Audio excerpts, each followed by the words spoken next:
Hey there guys, welcome back to Hyrule Park.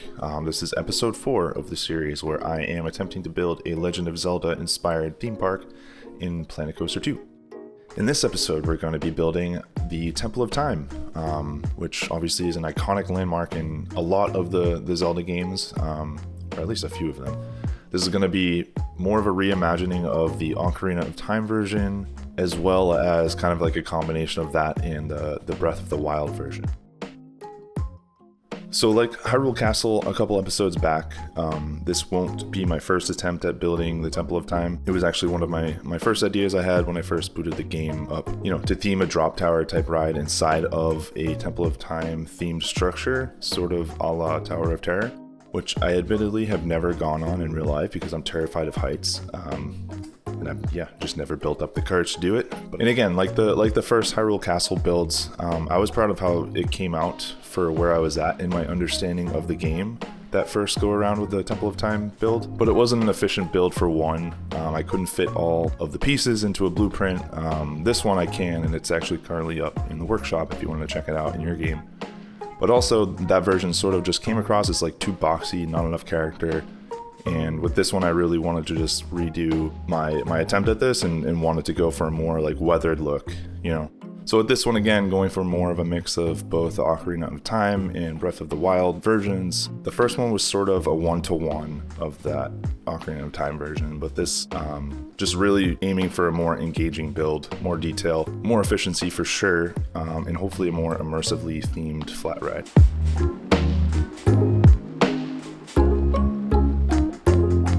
Right off the bat, I can say there are definitely a couple things I end up changing with this in the end. First being the coloring. I did end up sticking with this sort of like oldish, brownish look that it currently has on screen.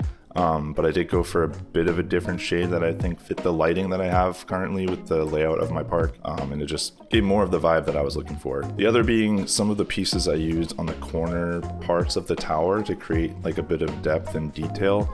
I forget what they're called. They start with a Q, but I'll show it up on screen now for reference. But yeah, you might notice later on, if you're familiar with that piece in game, that I did not use it in the best way because I'm a big dummy and I didn't realize that there were two like sides of that piece that are supposed to fit together like a puzzle. One of which is literally called like the opposite side of this piece. But yeah, I didn't realize this until towards the very end of the build. So again, a small detail that maybe people won't or wouldn't have noticed if I didn't bring it up, but yeah, I spent the whole build thinking these edges seemed off in some way, looked too fake. But yeah, that's why I didn't use the pieces as intended. And then the reason why I'm going with the Temple of Time with this build now, because it's simply because I just wasn't totally ready to move on from this Castletown region of the park just yet. So yeah, that's why I'm sticking around this area, because this is going to be right off the right-hand side of Castletown, Hyrule Castle area. So, and that's what I built in episode 3, by the way. So go check it out if you haven't seen it.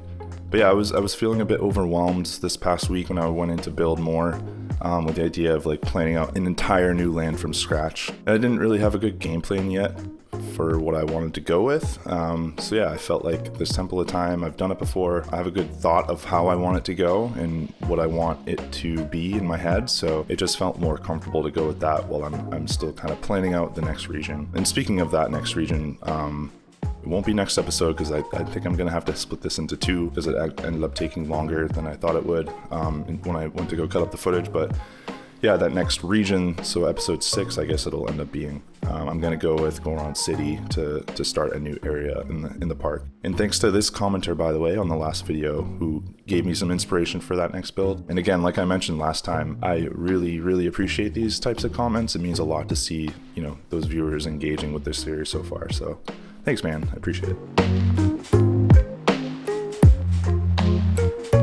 And then just to talk a bit about how I went about the build strategy with this one, I did learn my lesson from that first time around, because during that first time I built the entire tower and really most of the entire building before I even dropped in the flat ride blueprint. And that one I had to make a lot of changes like in post, and it was a big pain in the ass, especially as a new player at that time. So again, with this one, I had learned my lesson and I plopped down this Resurgence Tower drop ride and then just built around it. Definitely made the build a lot smoother for sure. Knowing exactly how high the windows had to be in terms of like the openings for when the ride pauses, and the riders get that view before falling to their collective demise. And by the way, this is what I was referring to earlier with those pieces that I completely screwed up and didn't realize that they each had a counterpart piece that fits together to make it look much better than what I had here. I was looking through the workshop yesterday, by the way, while I was wrapping up this build.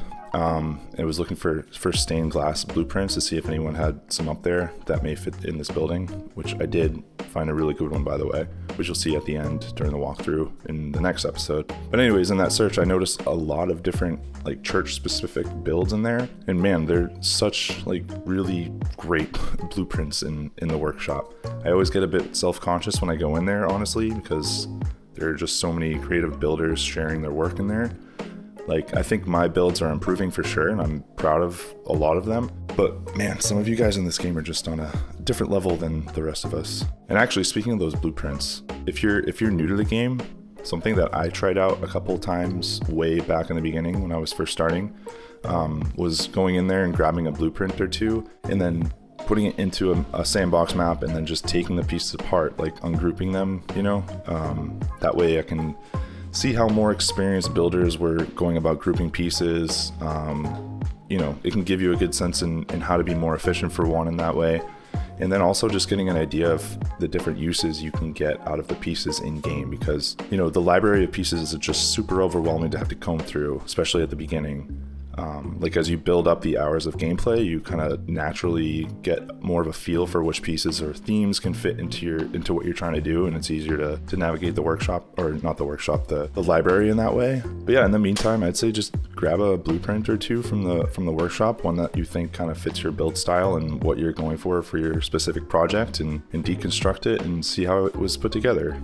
That's one way I started learning some different build combinations anyway, so it might be helpful for you too. Obligatory ask for engagement here, by the way. If you are enjoying this, consider popping on down to Engagement Town and hitting that like button, and subscribing if you want to, keep up with the series and see how it all turns out in the end.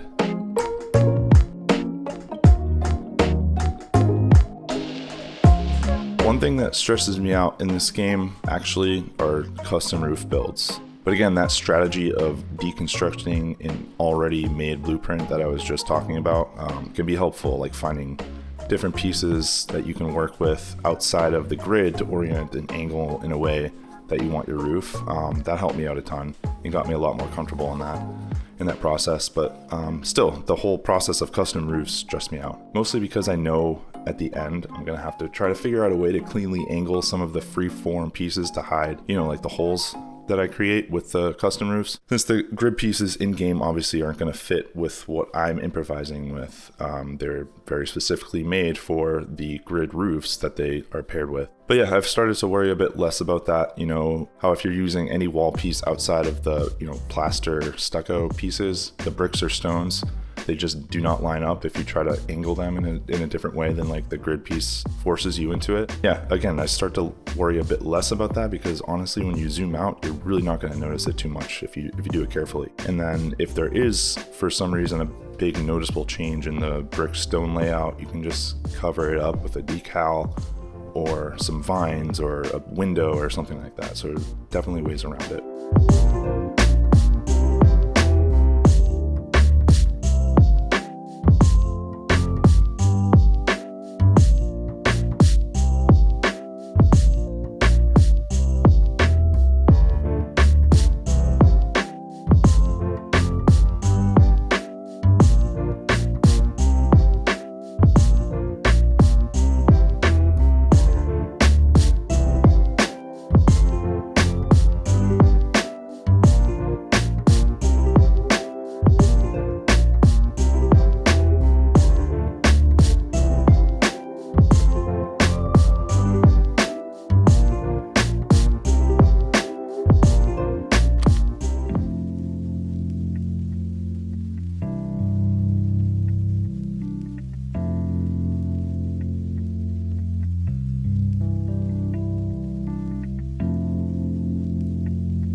This is a good example, I think, of how I've grown as a builder in game from that first time around with the Temple of Time.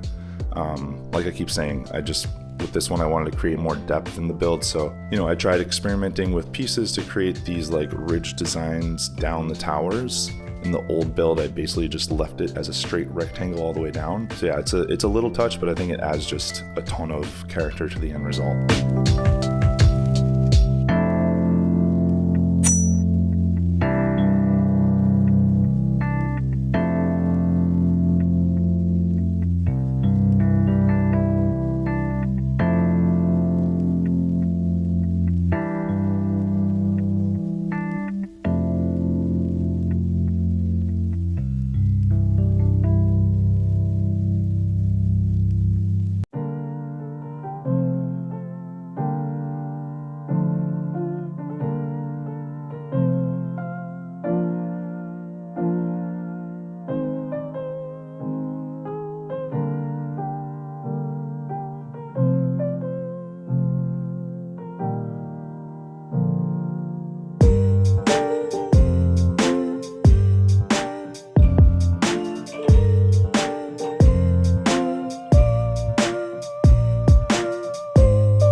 Not to keep referencing over and over my first attempt at the build, but in that one, my big achievement in my head was the use of triggered events and having windows like open at the moment of the big pause at the top of the tower, and then the drop happens with the window open. In this one, I didn't go with that mechanic. I might still add that later on, maybe. Probably not, but maybe. Anyway, I feel like I needed some sort of interesting feature to the viewpoint of the ride to kind of replace that mechanic that I went with the first one. And since this flat ride blueprint is like a full square seating situation, like all of the guests get a view from each side of the tower, So I knew I was going into this with some just like non-viewpoints other than the front row of the ride with the big window in the front. But yeah, I just thought it would be a nice touch to have like this broken roof with like the broken wall. So when you get to the top, those riders on that side can see out of the broken roof, broken wall situation there. But yeah, I just thought it was a nice touch and another feature to hit home that weathered old rundown look as well. And if you're wondering, I did account for the back side of the ride too, so that view specifically will get a look into the church sort of section of the tower of the Temple of Time, I should say, and it's going to overlook like the Master Sword pedestal, so that's something that will come in part 2.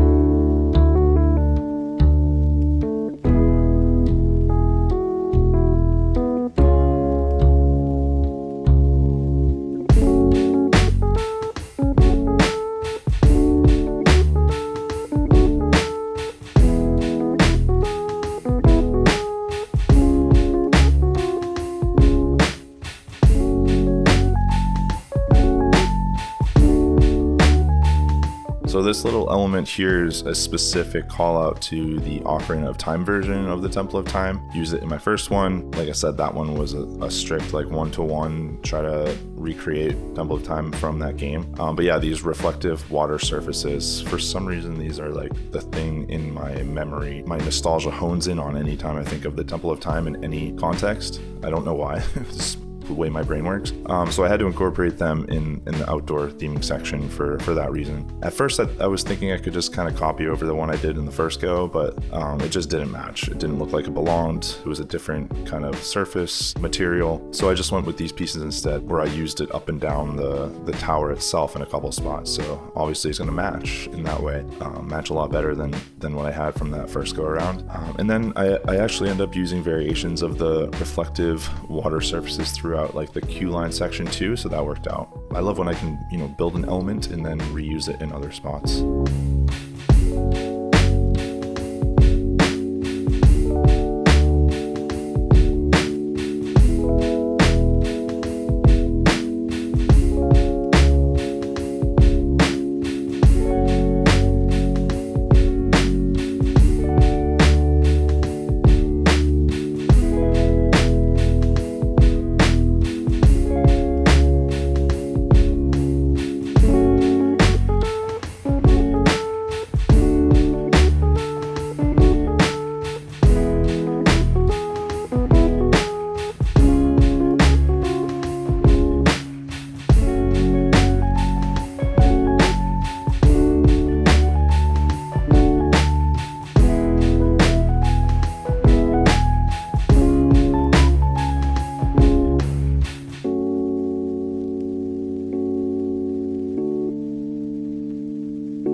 Alright guys, this episode is turning out, again, like it's turning out to be so long, and I still have to theme up the inside and whatnot.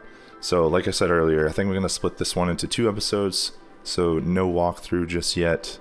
We'll have to wait on episode 5 for that end result. But yeah, I hope you like this one so far to this point and are getting some inspiration for your builds. If you did enjoy it, please go ahead and leave a like, subscribe, so you can see the end result in the next episode, which I'm gonna release in the next couple of days because I have it all recorded. I just didn't want to make like an hour-long video, so be on the lookout for that one. Again, yeah, if you enjoyed it, leave a like, comment what you think, and yeah, I'll see you in the next one. Bye-bye.